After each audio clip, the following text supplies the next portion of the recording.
Ok, vamos a empezar con oración. Padre nuestro que está en los cielos, damos gracias una vez más. Gracias, Señor. Por lo que tú haces para nosotros y pensamos que el hijo de Vladimir todo salió bien con la cirugía y que el hijo sigue mejorando y que no hay más problemas. Damos gracias también que Vladimir se recuperó bien de la salud del problema que tenía hace como 2 semanas.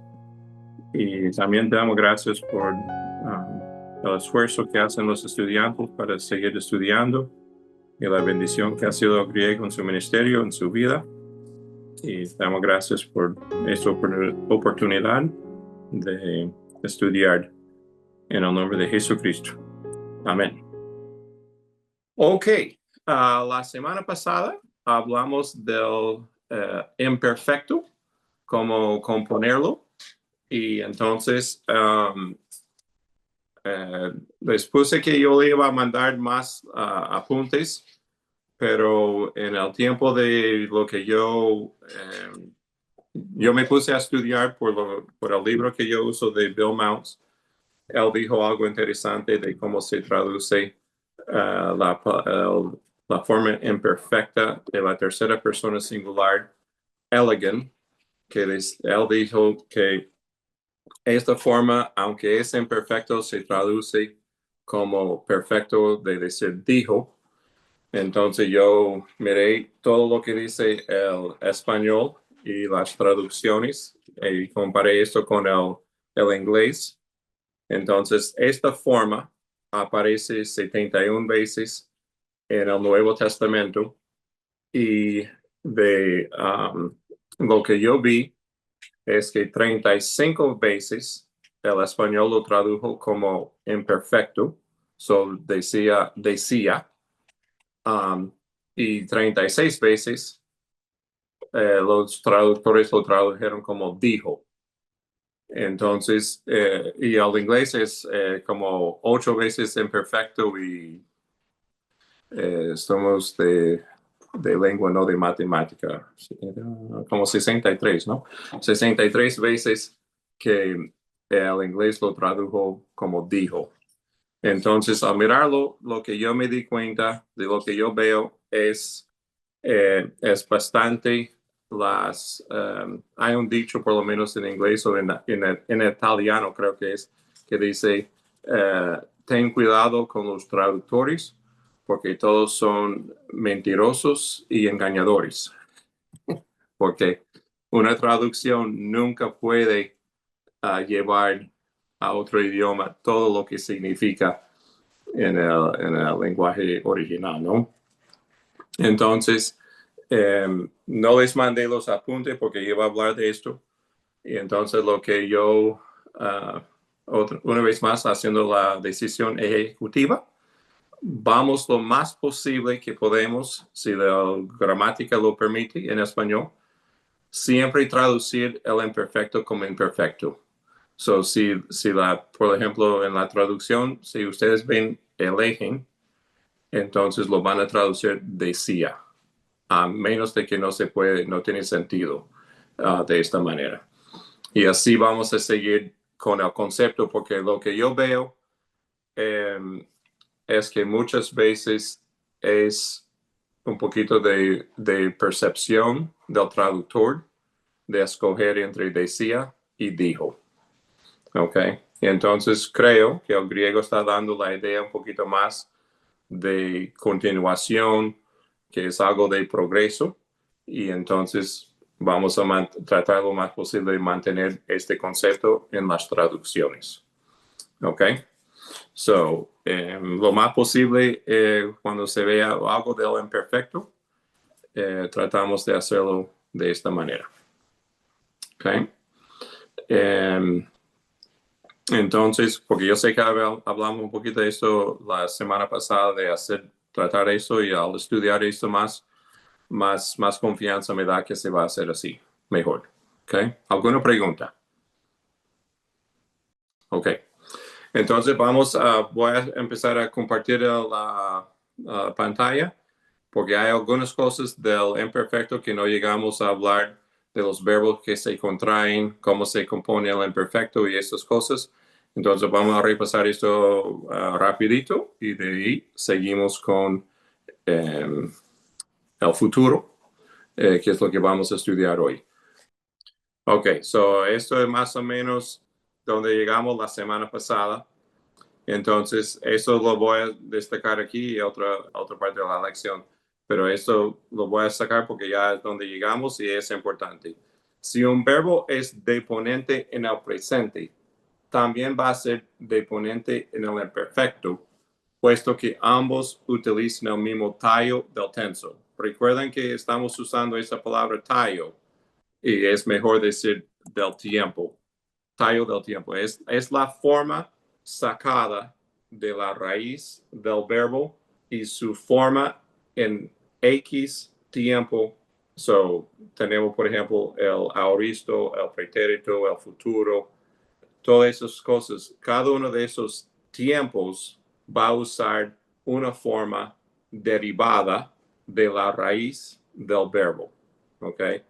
A veces, como hemos visto hasta ahora, la forma de la raíz y la forma del tallo en X tiempo son iguales. Pero hay otras formas, por ejemplo, que la raíz, conjugarlo en el aoristo, toma otra forma. O del aoristo para el presente toma otra forma. So eso es lo que estamos hablando del tallo. Es la forma de un verbo en un tiempo de los verbos. Okay. Entonces, no voy a leer esto aquí ahora para la clase, ahora, pero vamos a hablar un poquito más de esto, pero ustedes lo pueden leer cuando mando los apuntes. Entonces, aquí estoy hablando de lo que yo saqué del estudio que acabo de hablar. So, no voy a repetir esto. So, aquí no llegamos a esta parte, pero cómo se conjuega lo imperfecto de los verbos que se contraen. ¿Ok? Entonces, agapajo es la forma del diccionario, ¿no? Entonces, ¿cómo se forma el imperfecto? Se pone el aumento o se alarga. Si empieza con vocal, se alarga normalmente. So, tenemos agapao, se alarga a la eta. Déjame hacer esto un poquito más grande aquí. Ok. Entonces, este alfa aquí se convierte en la eta. Entonces, estamos ya hablando de esta parte que vamos a decir que va a ser el tallo. Okay, el tallo técnicamente va a ser esta parte aquí, el gap, ¿no? Entonces, como es primera persona singular, normalmente el sufijo es la omega y va a ser omega más la vocal que conecta, que va a ser omicron, puesto que al final el sufijo personal de la voz activa es nu, omicron, so va a ser omega, omicron nu, y la omega come al omicron, so se queda omega nada más. Okay? So es alfa convirtiéndose en eta, el tallo, el vocal que conecta y el sufijo personal. Una Tengo vez una más. pregunta, es que estoy Ajá, un poco confundido. ok.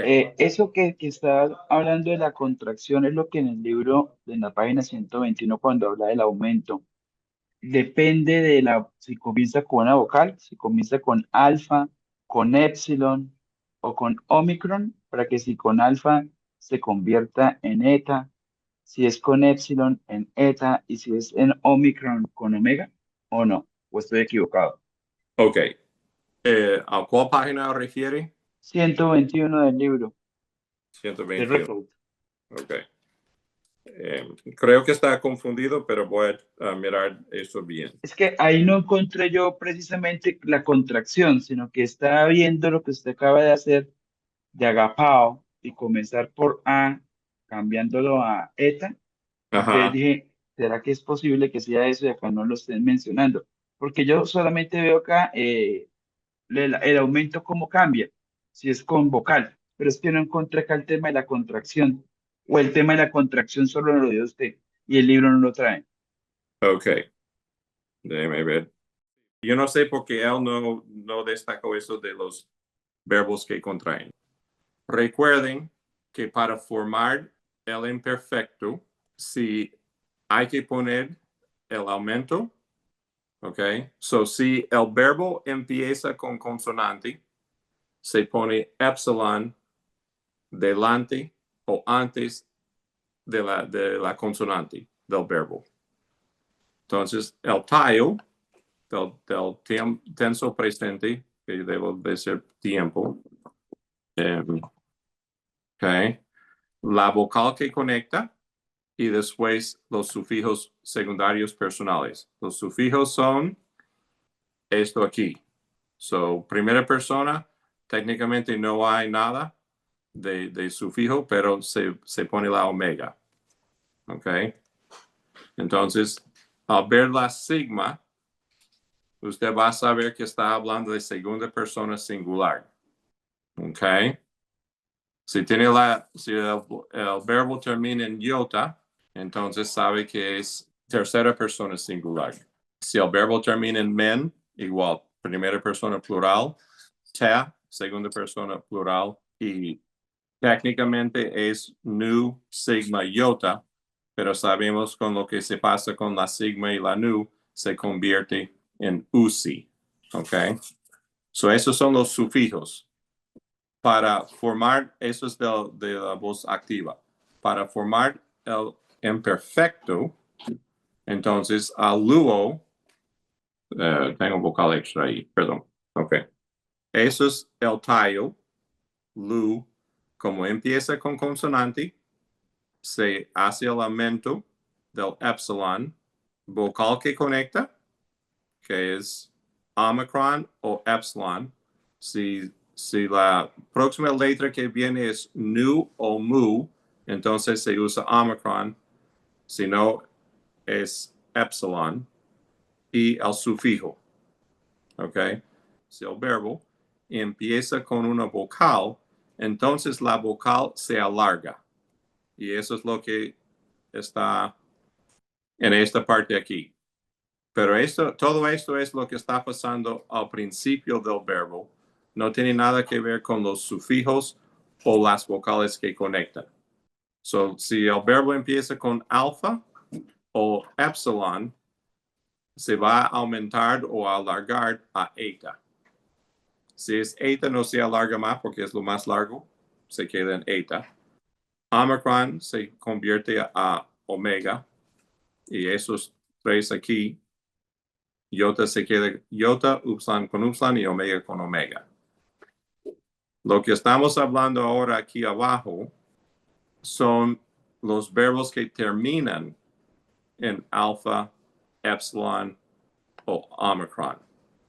Entonces, de lo que estudiamos hace 2 semanas, creo que fue, estos vocales, cuando están junto con otro vocal, no se hacen un diptongo, se contraen y sale lo que nosotros vimos en el presente hace 2 semanas, que fue mirando todo eso que lo que va a pasar.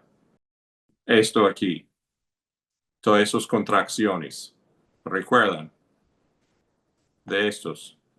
So, eso es para el final del verbo. ¿Ok? ¿Están conmigo? Sí, señor. Sí. Sí, profesor. So, por ejemplo, esto aquí sería la forma antes de que se contraen esos vocales. Nunca vamos a ver esta forma en el griego, porque al pronunciar poi e amen, al griego no le gusta decir oi e a. Entonces, el epsilon y la omicron se contraen al sonido U. So tiene poiumen. Usted se puede notar enseguida que es más fácil decir poiumen que poiamen. ¿Ok? Entonces, por eso todos esos vocales se contraen a esta forma. ¿Ok? So, pleirate, la próxima, va a contraerse a pleirute. Y ustedes saben por qué es, por ejemplo, epsilon omicron, porque el verbo, la raíz del verbo, es poia, de poieo, hay que poner la Omicron porque la próxima letra que viene es mu y Omicron va siempre antes de mu. Okay? So se ve aquí igual. Play ra-o de este verbo aquí. Okay? So la raíz es play ra. Otra vez Omicron antes de mu. So son dos o juntos y ese sonido va a ser u. Okay? Una vez más, con los verbos que se contraen, muchos de esos sufijos usando la misma cosa que hay que poner la raíz del verbo, más la vocal que conecta, más el sufijo personal. Entonces, lo que hay aquí, esta parte aquí, es lo mismo que lo que está pasando. ¿Qué pasa con alfa, con Omicron? Okay, porque va a ser la vocal que conecta. O alfa, okay. ¿Qué pasa con alfa antes de epsilon? Bueno, si ustedes tienen esto memorizado aquí, perdón que estoy brincando tanto, pero por esto hay que memorizar por lo menos esas primeras 5 reglas aquí. Alfa antes del epsilon se convierte solamente en alfa. So, agapata, esta forma aquí, llega a agapata. Pero si tenemos la forma del imperfecto de, okay, esto se va a convertir, el alfa se convierte en eta, okay, y el alfa antes que eta se queda en alfa y sigma para la forma segunda persona singular. Tercera persona, alfa antes de iota, se queda alfa nada más. Entonces, llega a esas formas aquí. ¿Ok? So, ¿eso tiene sentido ahora o está claro Sí, ahora? esta es la página 112 del libro de Refolds. Sí, ahora Ah, sí, estaba yo confundido. Estaba yo viendo, era el inicio, no estaba viendo lo que ocurría ya con lo que tenía que ver de la terminación, con el prefijo. ok. So, esto no llegamos a esta parte, pero ya lo tienen ahí para repasar. Voy a hacer el screenshot de nuevo. Cualquier verbo que es de alfa, que la raíz termina en alfa, va a tener estos, lo que están aquí, todo esto va a tener la misma contracción de las vocales y por supuesto los sufijos. Se ven aquí que los sufijos son iguales, ¿no? Nu, sigma, la iota, el menta y la nu de nuevo porque primera persona singular y tercera persona plural son la misma forma. Okay? So, cualquier palabra que termina, que la raíz del verbo termine en alfa, va a tener todo eso de esta columna. Cualquier verbo que termine en epsilon, toda esta columna, y cualquier verbo con Omicron, con esta columna. Ok, pregunta. Sí, esta regla aplica para cualquier verbo, o sea, las contracciones del verbo que están ahí, o sea, cuando se contraen esa norma o regla de contracción, ¿aplica en todos los tiempos o solamente para los que estamos viendo? Ok, Para el presente y para el imperfecto. ok. Va a ser solamente el presente y el imperfecto, porque para formar los otros verbos se introduce otra morfema para indicar el tenso o el tiempo del verbo. Es lo que vamos a ver hoy. ¿Ok? Ok, la sigma, yo estoy estudiando ahorita eso, la sigma entonces separa las vocales y ahí ya por eso no hay esa contracción. Exacto, exacto. So, esto de los verbos que se contraen es en el presente, el imperfecto. Nada más. Exacto.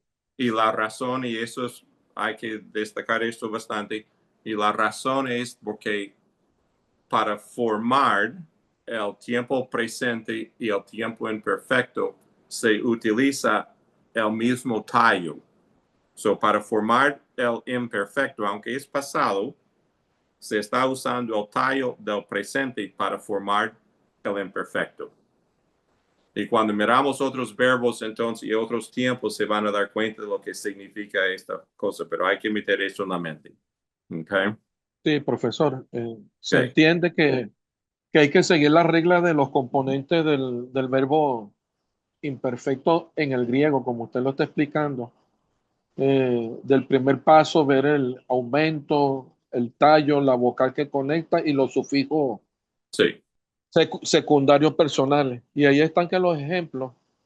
So esto sería, yo recomiendo que ustedes, por ejemplo, memoricen esto, porque como dije, cualquier verbo que termine con alfa, con epsilon o omicron va a tener estos mismos componentes y todos los verbos que terminen en alfa, el primera persona singular, tercera persona plural, van a terminar en on.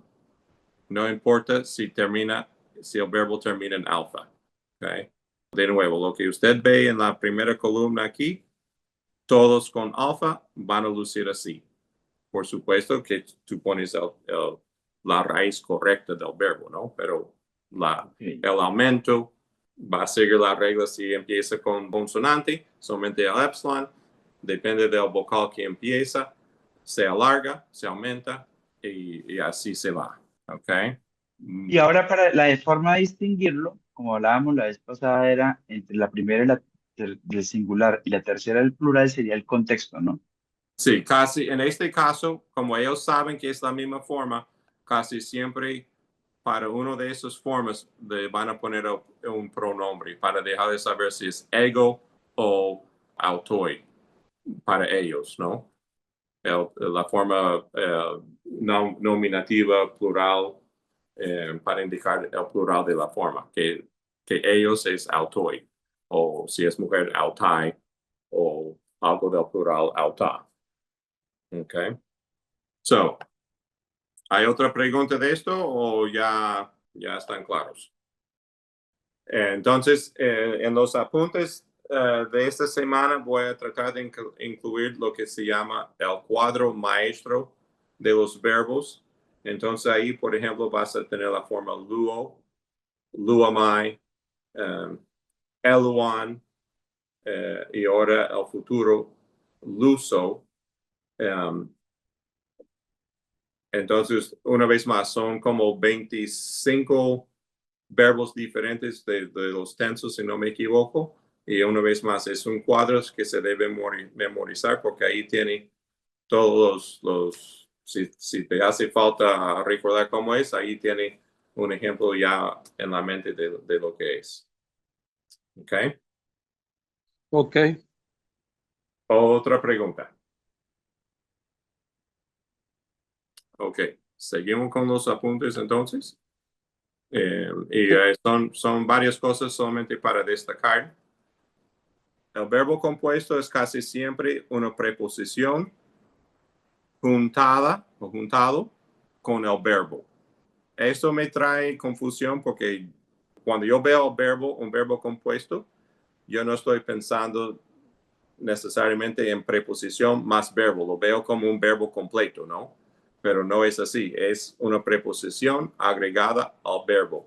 Entonces, lo importante es darse cuenta que el aumento viene después de la preposición y antes del tallo del verbo. ¿Ok?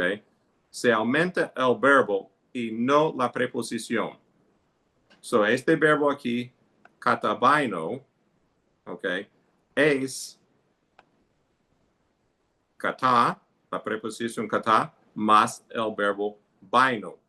Para hacerlo imperfecto, se va a agregar el aumento al verbo. So, esta epsilon que está con el acento agudo, este epsilon es el aumento normal del epsilon porque el verbo empieza con consonante. Entonces, la forma del imperfecto es kateb bainan. ¿Ok? So, eso es donde me confunde porque el aumento está escondido a la mitad de la palabra porque está aumentando al verbo y no a la preposición. ¿Ok? Ahí deberíamos ver entonces la preposición al final para saber que está conjugado y lo entenderíamos más. Sí, sí. Bueno, buena suerte en decir esto para cambiar 3,000 años de ellos hablar así. No creo que ellos van a escuchar a nosotros, desafortunadamente. Pero eso es lo que es. Y entonces, como dije, como está escondido aquí entre la palabra, cuesta un poquito darse cuenta de lo que está pasando. Okay. Cuando se aumenta, esta parte aquí, un verbo compuesto que empieza con epsilon capa, la capa cambia a xi, entonces ekbalo se convierte en ex epsilon. Y una vez más, este epsilon aquí es el aumento al verbo balo. So, es solamente una cosa del griego que ek se va a convertir en ex cuando es el imperfecto. Aquí, el forma imperfecto de emi, no voy a pasar todo eso aquí, ustedes lo pueden mirar y lo tienen que, perdón que tengo las líneas. Ustedes tienen que memorizar esto porque es la forma del imperfecto. Como muchos de los verbos que se usan mucho, igual que el verbo ser en inglés y español, no siguen las reglas normales de los verbos, tienen formas diferentes. El griego hace lo mismo, porque son verbos comunes y son de las reglas donde empezó o cuando empezó el idioma. Ya nosotros no sabemos esas reglas, pero pasaban en el tiempo al principio y nosotros solamente seguimos con la forma. Otra cosa para darnos cuenta, eso no es solamente el imperfecto, puede ser en el presente, lo que sea. Se llama el uso preparatorio de I. Hasta ahora la única peculiaridad de emi es que lleva un predicado nominativo en lugar de un objeto directo, pero otra peculiaridad es que también se puede traducir emi con la palabra I. El contexto indicará si eso es necesario, pero normalmente emi estará al principio de la cláusula cuando ésta tenga este significado. So, por ejemplo, esten oikos para ten thalasan puede traducirse o significar que hay una casa junto al mar o una casa está junto al mar. So, hay que mirar esto a ver cuál sería la mejor manera de traducir las frases cuando es un verbo de emi, forma de verbo emi. Empieza la frase porque recuerden normalmente que los verbos vienen más tarde en la orden de la frase. Hay que ver cuál de esas opciones se va a hacer la mejor traducción. Ok.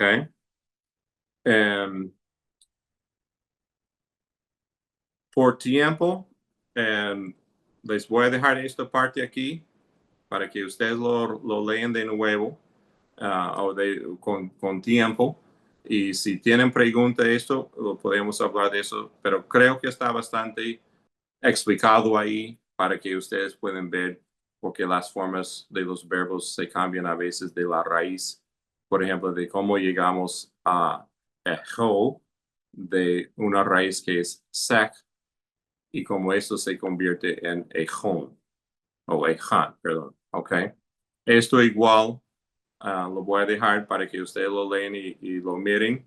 Y esas son ideas, solamente sugerencias como donde pueden dar más amplitud, si lo puedo decir, o unos toques más profesionales a sus traducciones. Okay. Y una vez más, después de leer eso, si tienen alguna pregunta, entonces podemos hablar de eso la semana que viene. ¿Ok? ¿Alguna pregunta que ustedes tienen de lo que hemos pasado? Ya terminamos con la forma imperfecto, que es la forma aba o ia normalmente de los verbos en español. Y significa como una acción en que no estamos hablando tanto o el enfoque no es de una cosa terminada, sino de algo que pasó en el pasado. Y para mí lo veo más como que está dando fondo a otra parte del cuento de lo que está pasando. Okay.